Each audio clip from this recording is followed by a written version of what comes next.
자, 우리 지난주에 함께 살펴보았던 것처럼 침례 요한에게 침례를 받으신 이후에 이는 내 사랑하는 아들이요 내 기뻐하는 자라 하시는 하나님 아버지의 음성을 들으신 이후에 예수님께서는 광야로 나아가 마귀에게 시험을 받으셨습니다. 하나님의 특별한 사랑을 받는 자들은 광야의 길을 걷습니다. 이 과정을 통해서 그의 믿음은 자라고 성장하게 됩니다. 깨어지지 않는 믿음, 떨어지지 않는 믿음, 부러지지 않는 믿음을 가지게 되어요, 마귀를 이기고 승리하게 됩니다. 그리고 그제서야 비로소 하나님은 그를 사용하시게 되는 겁니다. 여러분이 하나님께 쓰임받고자 하는 열심을 가졌다고 해서 하나님이 여러분을 사용하시는 것 아니에요. 믿음을 준비시킵니다. 믿음을 연단시켜 주세요. 그리고 나서 비로소 여러분을 사용해 주시게 되는 겁니다. 오늘은 예수님의 5개의 강화 중에서 그 첫 번째 강화를 살펴보도록 하겠습니다. 오늘 설교의 첫 번째 요점은 이것인데, 예수님은 우리를 제자로 부르셨습니다. 예수님은 우리를 제자로 부르십니다. 마태복음은 제자도에 관한 책이라고 말씀을 드렸는데, 자, 그럼 먼저 제자란 어떤 사람인가 우리가 알아야겠죠.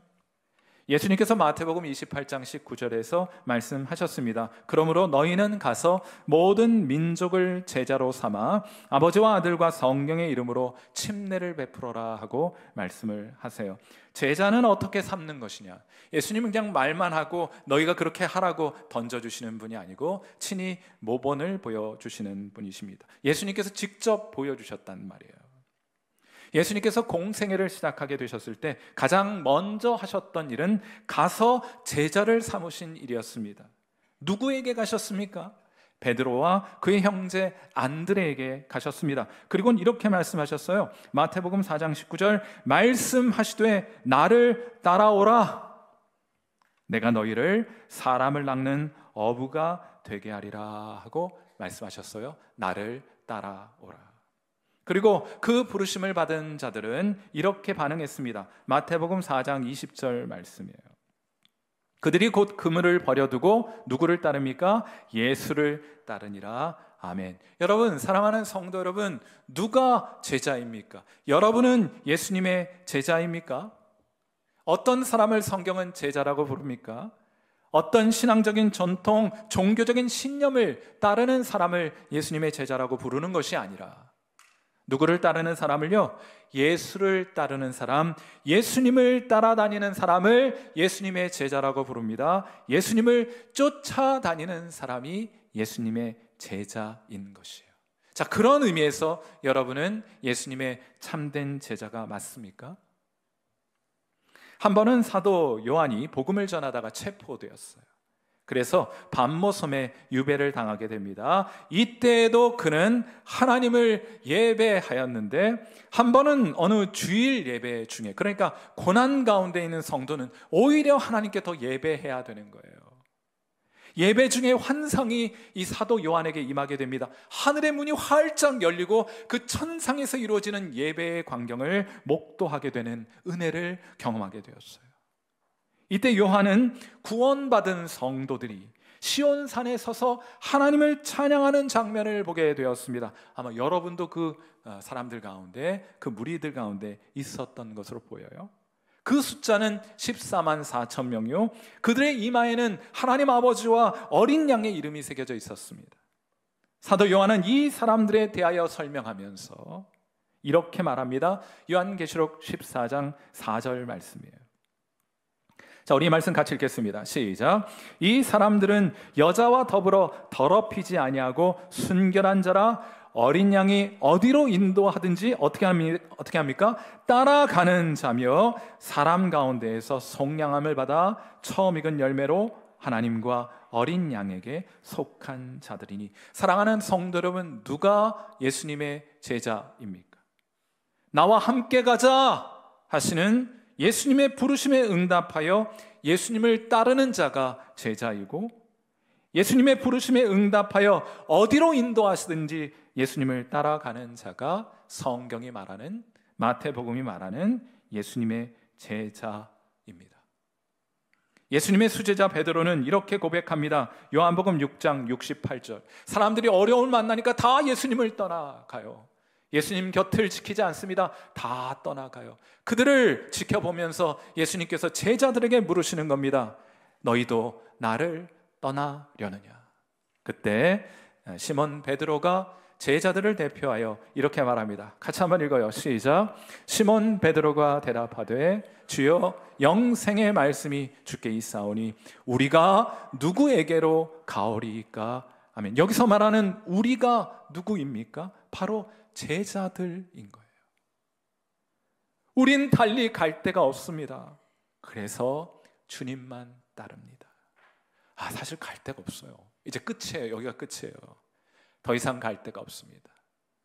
어떤 시험과 어떤 낙심스러운 상황이 내게 있든지 혹은 그런 것들이 없었으면 참 좋겠지만 있더라도 달리 갈 곳은 없어요. 우리는 오직 예수님을 따라가는 예수님의 제자들입니다. 그래서 주님만 따라요.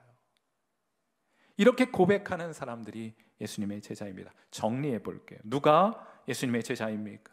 그냥 제 표현으로 말하자면 끈질기게 악착같이 예수님을 따라다니는 자가 예수님의 제자입니다. 자, 그런데 여기 한 가지를 덧붙여야 돼요. 다시 한번 마태복음 28장 19절과 20절 말씀을 보겠습니다. 그러므로 너희는 가서 모든 민족을 제자로 삼아. 예수님을 따라다니는, 예수님을 악착같이 쫓아다니는 사람들로 만들어서 아버지와 아들과 성령의 이름으로 침례를 베풀고 내가 너희에게 분부한 모든 것을 가르쳐 지키게 하라. 사랑하는 성도 여러분, 누가 제자입니까? 끈질기게 예수님 따라다니면서 배우고 또 때때로 실천하는 자가 바로 예수님의 제자라고 말할 수 있는 거예요. 악착 같은 사람들입니다. 제가 예수님 믿고 하나님께 소명을 받았어요. 매일 성경 이사야서 말씀 본문을 묵상하는 중에 하나님이 저를 생생한 음성으로 불러주셨습니다. 뭐라고 말씀하셨는가 하면 위로하라, 위로하라, 너는 내 백성을 위로하라 하셨어요. 하나님의 백성은 하나님의 말씀을 들을 때 위로를 받습니다. 착각하지 말아요. 그 외 다른 것으로 위로받지 않습니다. 하나님의 백성은 하나님의 음성을 들을 때 위로를 받아요. 그래서 하나님 말씀 배우러 신학교 갔습니다. 전 전도사 되고 목사 되는 것에 관심이 있어서가 아니고 하나님 말씀 배우고 싶어서 신학교에 가게 되었습니다. 그러니 얼마나 열심히 있었겠어요. 아침 일찍 학교에 등교해서 밤늦게까지 도서관에서 진짜 열심히 공부했습니다. 독립운동하는 것처럼 공부했어요.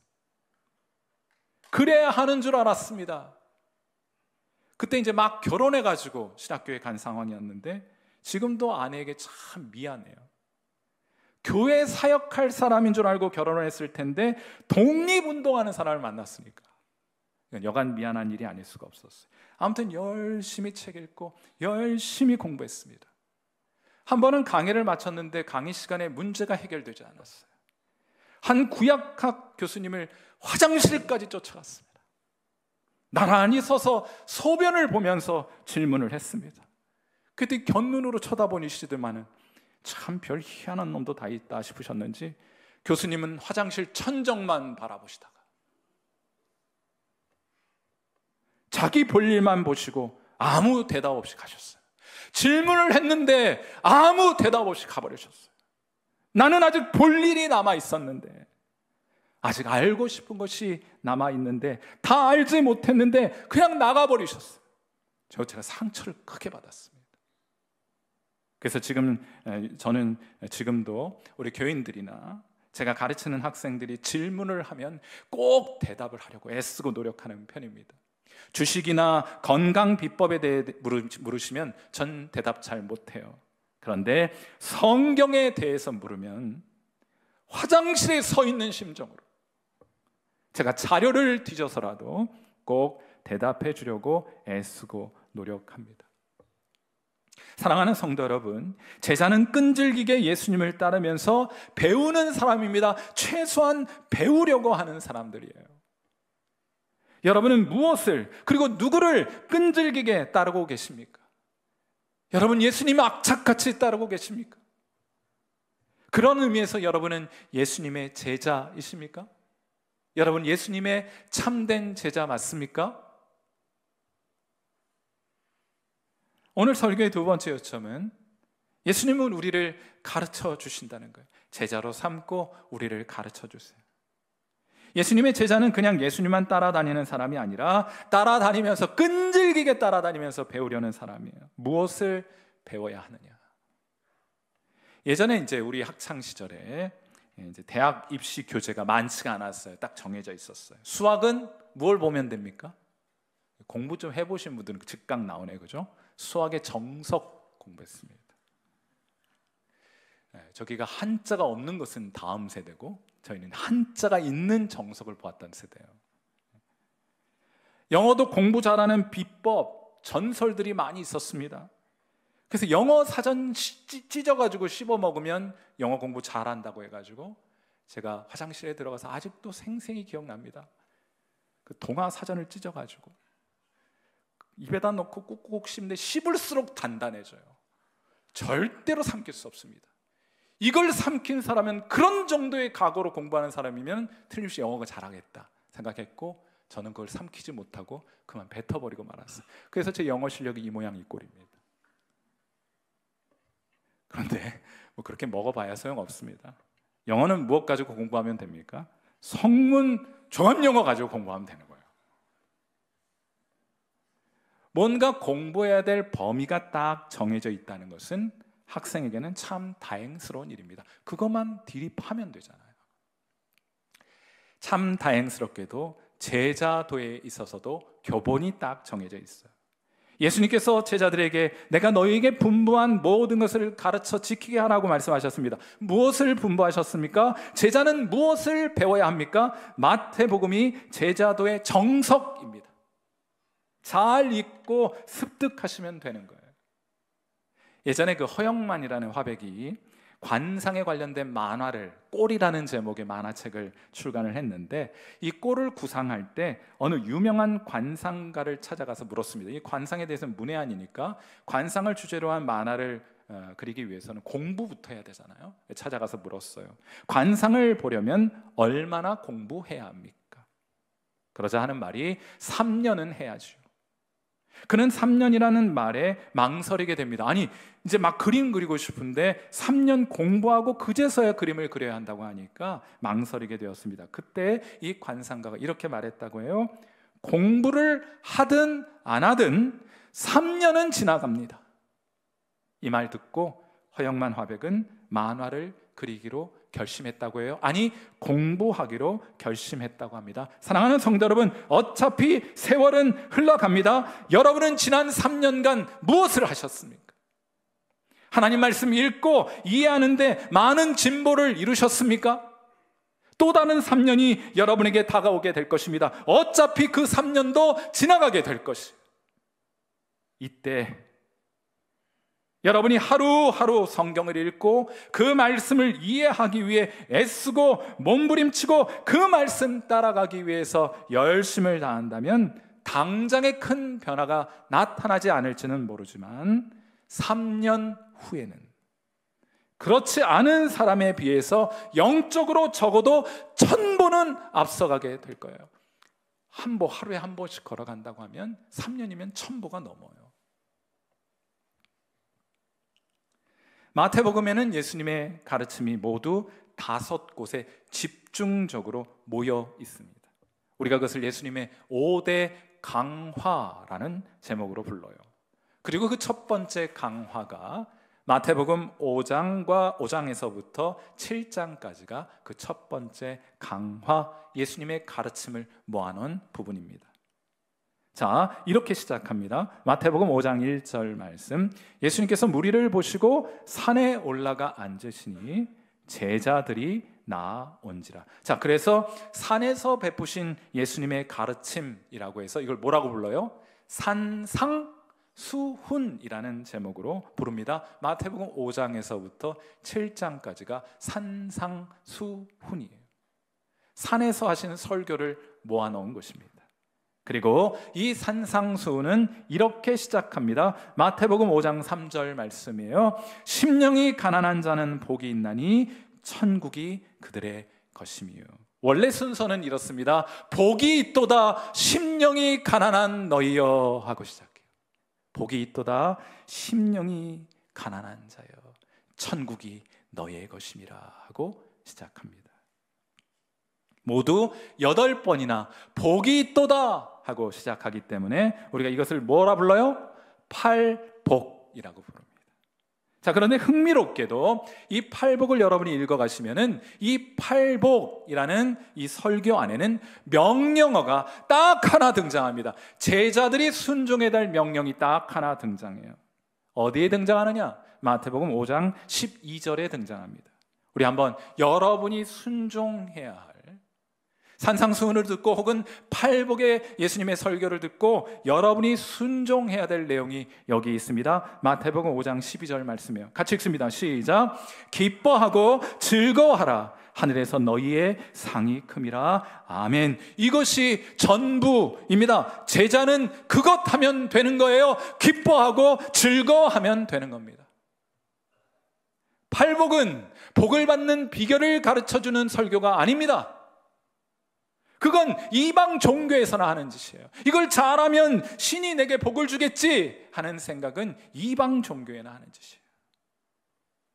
대신 예수님은 이 팔복 설교를 통해 우리가 어떤 사람들인지, 예수님을 따르는 제자들이 어떤 사람들인지를 가르쳐 주시는 겁니다. 우리가 어떤 사람입니까? 하나님께 이미 복받은 사람들이라는 거예요. 그것 알라는 거예요. 그것 알고 나를 따르라 하는 겁니다. 증거가 무엇입니까? 우리가 하나님의 복받은 증거가 무엇입니까? 예수님이 8가지의 복을 말씀하셨는데 그 복이 이미 우리의 것임을 알게 해주는 증거가 무엇입니까? 그 증거가 심애온의 긍마화의 애당초 우리는 예수님을 따를 때 이런 마음 가지고 예수님 따르고 있는 거예요.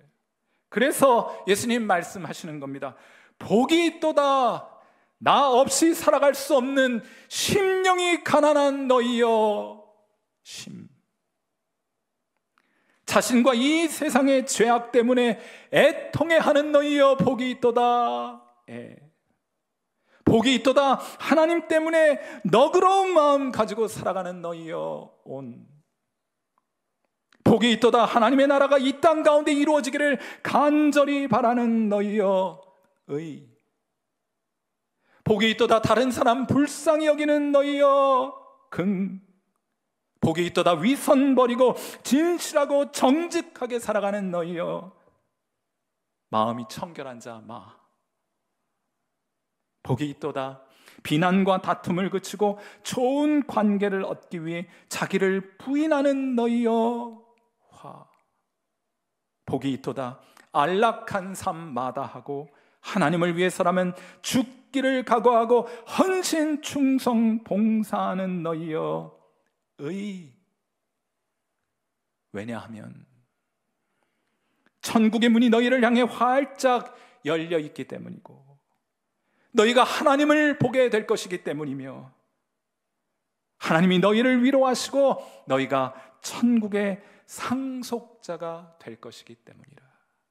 그러므로 기뻐하라. 그러므로 즐거워하라. 사랑하는 성도 여러분, 예수님은 여러분이 하나님께 복받은 자임을 가르쳐 주시는 분이십니다. 여러분에게 그런 마음 있잖아요. 여러분 가난한 마음 있잖아요. 애통해하는 마음 있잖아요. 온유한 마음, 하나님에 의해 목마르고 주린 마음, 긍휼히 여기는 마음, 어찌든 정직하게 내 있는 모습 그대로 살아가고자 하는 깨끗한 마음, 화목하게 하고 화해하고자 하는 마음, 의를 위해 기꺼이 핍박받고자 하는 마음, 여러분이 이미 그런 마음이 있지 않습니까? 그것이 하나님께 복받은 증거이니 여러분 기뻐하라는 거예요. 사랑하는 성도 여러분, 여러분에게는 이런 팔복의 증거, 하나님이 저와 여러분에게 주신 그 귀한 복의 증거가 나타나고 있습니까? 그렇다면 기뻐하고 즐거워하세요. 오늘 설교의 마지막 요점은 이것입니다. 자, 그제서야 하나님 우리를 사용하십니다. 마태복음 5장 13절과 14절 말씀. 자, 우리 말씀 같이 한번 읽습니다. 시작. 너희는 세상의 소금이니 소금이 만일 그 맛을 잃으면 무엇으로 짜게 하리요? 후에는 아무 쓸데없어 다만 밖에 버려져 사람에게 밟힐 뿐이니라. 너희는 세상의 빛이라. 산 위에 있는 동네가 숨겨지지 못할 것이요. 여러분, 교인들에게, 기독교인들에게 이 구절만큼 많이 알려진 구절이 또 있을까요? 아마 그런 구절 가운데 하나일 것입니다. 우리 빛과 소금 혹은 소금과 빛, 이런 표현들 익숙하게 사용하잖아요. 그래서 기도할 때에도 교인들이 이 말씀을 자주 인용합니다. 어떻게 기도합니까? 하나님, 우리를 이 세상의 빛과 소금이 되게 하여 주옵소서 하고 기도합니다. 멋지게 들리죠. 주님을 위해서, 세상을 위해서 살고 싶은 그런 간절함이 느껴지기도 하죠. 그런데 흥미로운 것은 예수님은 우리에게 빛과 소금이 되어야 한다고 가르쳐 주신 적이 없어요. 한번 생각해 보세요. 설탕이 노력한다고 소금 됩니까? 어둠이 애쓰고 헌신한다고 해서 빛 될 수 있습니까? 그럴 수 없습니다. 예수님께서도 제자들에게 너희는 세상의 소금과 빛이 되라고 말씀하신 적 없어요. 대신 예수님께서 말씀하셨습니다. 너희는 세상의 소금이라. 너희는 세상의 빛이라. 그래, 어떻게 하라는 말씀입니까? Let it go! 하란 말이에요. 소금의 그 짠맛을 그냥 좀 풀어놓으란 말입니다. 짠돌이가 되라는 말입니까? 아니에요. 성경에서 소금은 맛있게 하는 조미료입니다. 요즘은 그렇지 않지만은 옛날에는 우리 멀리 여행 갈 때 뭘 타고 여행 갔습니까? 기차 타고 여행 갔습니다. 새마을호, 통일호, 비둘기호 기억하십니까? 그런데 이때 기차 여행을 할 때 별미가 있었습니다. 무엇이 별미였습니까? 단연코 기차 여행의 별미는 삶은 계란이었어요. 그래서 삶이란 무엇인가? 라는 철학적인 질문 앞에 우리는 삶은 계란이다, 이렇게 말할 수 있었던 낭만이 있었던 시절이 있었습니다. 그런데 여러분, 삶은 계란을 구입하면 따라오는 것이 있어요. 옛날에는 약봉지가 종이였잖아요. 종이에 막 싸가지고 이렇게 약봉지에 넣어주었는데 이 계란을 사면 종이에 쌓인 것이 하나 딸려옵니다. 그 안에 뭐가 들었습니까? 그 안에 소금이 들었어요. 삶은 계란은 어디에 찍어 먹어야 제맛입니까? 소금에, 설탕에 찍어 먹으면 맛없어요. 소금에 찍어 먹어야 제맛이에요. 그런데 성경을 읽어갈수록 우리 유대인들이 우리와 비슷한 생각을 가졌다 많이 발견하게 되는데, 욥기 6장 6절 말씀을 한번 이 유대인의 입장에서 한번 읽어보세요. 아니, 한국인으로서 이 말씀 한번 읽어보세요. 같이 읽습니다. 시작. 싱거운 것이 소금 없이 먹히겠느냐? 닭의 알 흰자위가 맛이 있겠느냐? 계란은 어디다 찍어 먹어야 된단 말이에요? 소금에 찍어 먹어야 한다는 말이에요. 예수님의 제자들이 이 역할을 해야 한다 하는 겁니다. 여러분 때문에 여러분과 가장 가까운 사람이 살 맛이 좀 나야 돼요. 여러분의 배우자가 여러분 때문에 살만 나 하고 있습니까? 살만 디릭디릭 찌고 있습니까? 여러분과 함께하고 여러분이 가까이 있는 여러분의 자녀들이 예수님 믿는 여러분 때문에, 예수님 따르는 제자인 여러분 때문에 살만 나 하고 있습니까? 여러분의 직장 동료가 여러분 때문에 살만 납니까? 이 땅의 많은 교회들 때문에 이 각박하고 이 삭막한 세상을 살아가는 사람들이 위로를 얻고 살만 나게 인생을 살아가고 있습니까? 그거 하라는 거예요. 빛은 무엇을 하는 사물입니까? 빛은 어둠에 감춰져 보이지 않는 것을 드러내는 역할을 하는 것입니다. 그럼 예수님의 제자들이 이 세상에서 드러내야 하는 것은 무엇입니까? 그건 하나님을 드러내는 거예요. 어떻게 보이지 않는 하나님을 이 세상에 드러낼 수 있겠습니까? 마태복음 5장 16절이 그에 대한 답이에요. 같이 한번 읽겠습니다. 시작. 이같이 너희 빛이 사람 앞에 비치게 하여 그들로 너희 착한 행실을 보고 하늘에 계신 너희 아버지께 영광을 돌리게 하라. 여러분 이제 아시겠습니까? 이런 기능이 여러분 안에 장착되어 있습니다. 그러니 let it go 하란 말이에요. 그런 일이 일어나면 여러분 주변 사람도 깜짝 놀라겠지만 여러분도 여러분 자신을 보면서 깜짝 놀라게 될 것입니다. 그러니 let it go 하라는 거예요. 여러분 안에 있는 그 짠맛이, 여러분 안에 있는 그 빛이 이 세상을 향해 드러날 수 있게 하란 말이에요. 방해하지 말아요. 막지 않으면 짠맛이 납니다. 막지 않으면 빛이 드러나 하나님을 나타나게 될 것이에요.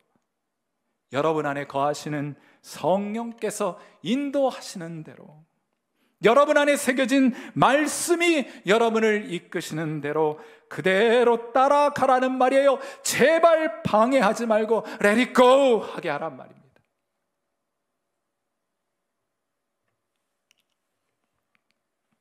화가 중에 김정수 화백이라는 분이 계세요. 어려서 가고 싶은 고등학교가 있어서 이제 시험을 보고 갔던 시절인데, 고등학교에 이제 진학하기 위해서 시험을 봤는데 그만 똑 하고 떨어져 버렸어요. 상처가 되고 낙심이 되었는지 그는 가출을 해버렸습니다. 지난주에 제가 이걸 전문적인 용어로 뭐라고, 랄지 총량의 법칙이라고 말씀드렸죠. 그러다가 돈이 떨어졌는지, 엄마 생각이 났는지, 가출이 고생스러웠는지 엄마한테 혼날 각오를 하고 집으로 돌아왔습니다. 그러자 그의 어머니가 그의 손을 잡고 뒷산으로 올라갔어요. 거기 파묻어 버리기 위함이 아니라, 여러분이 생각하는 것처럼 파묻어 버리려고 올라간 것이 아니고, 그 손을 잡고 산에 올라가서 어머니가 아들에게 이렇게 말합니다. 아들아, 조급하게 마음 먹지 마. 때가 되면 꽃은 피는 법이란다.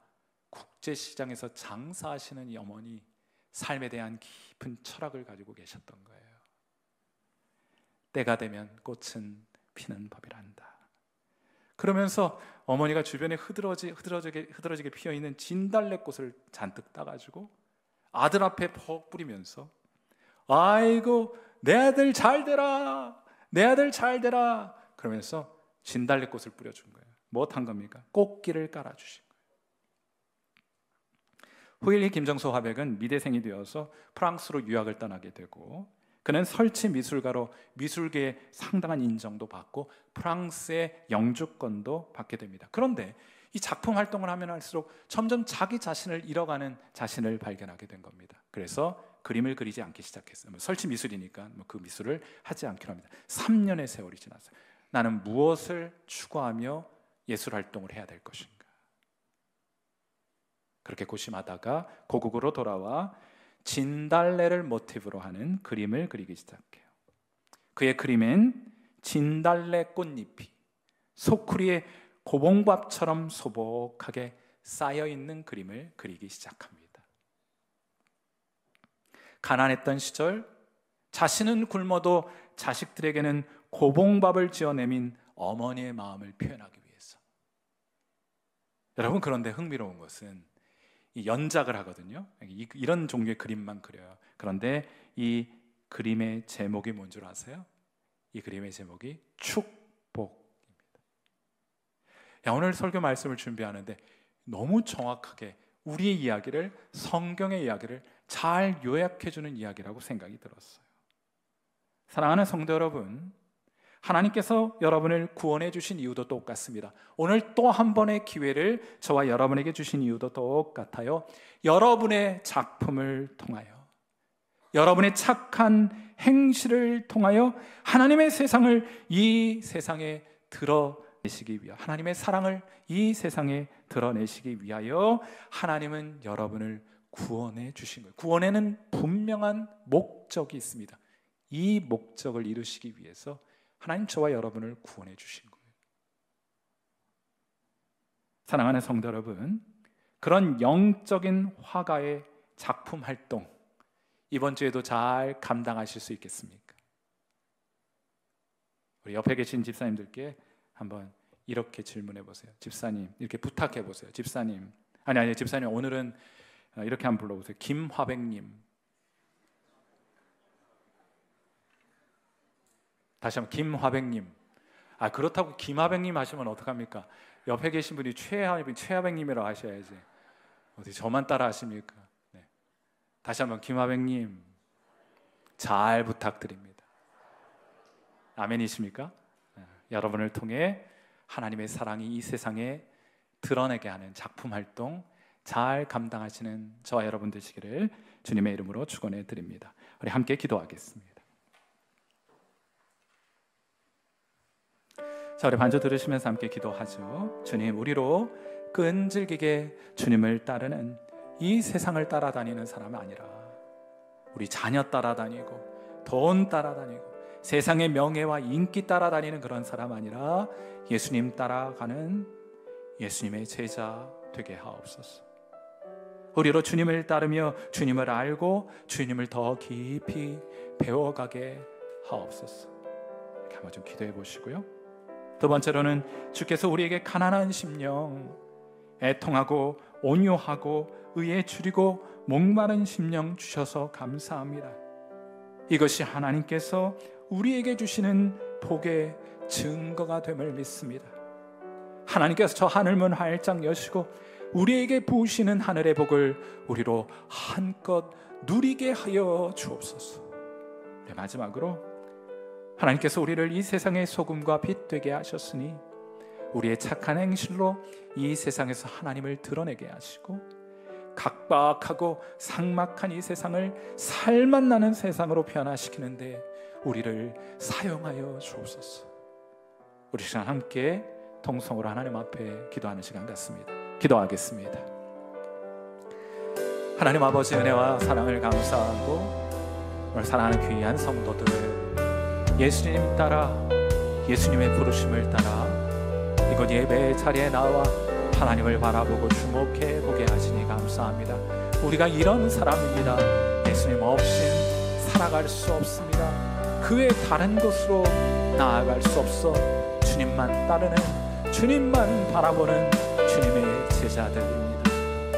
하나님 아버지, 우리에게 이런 가난한 마음, 애통해하는 마음, 온유한 마음, 의에 줄이고 목마른 마음을 가지고 주님 따르게 하셨으니 저 천국의 문이 우리를 향해 활짝 열려 있는 것 보게 하시고 그 열린 문으로 쏟아부으시는 하나님의 복 누리는 성도들 되게 하여 주시기를, 저들의 영안을 활짝 열어 저 하늘에 속한 신령한 것들을 보는 놀라운 환상을 허락하여 주시기 바라고, 저들의 마음의 문을 열어 하늘에서 이루어지는 그 놀라운 일들을 깨닫게 되는 마음 허락하여 주시기를 간구합니다. 하나님 아버지, 우리 하나님 그 복 누리게 하시고 우리로 하여금 복의 근원으로 우리를 부르셨으니 우리를 보내신 그 세상에서 빛과 소금으로 살아가게 하시되 우리 때문에 주변 사람들 살맛 나는 일 있게 해주시기를 바라고, 우리의 착한 행실을 통해 우리 사랑하는 하나님, 이 세상에 각박한 세상, 하나님이 없다는 이 세상 가운데 하나님의 살아계심을 드러내고 하나님의 사랑을 나타내는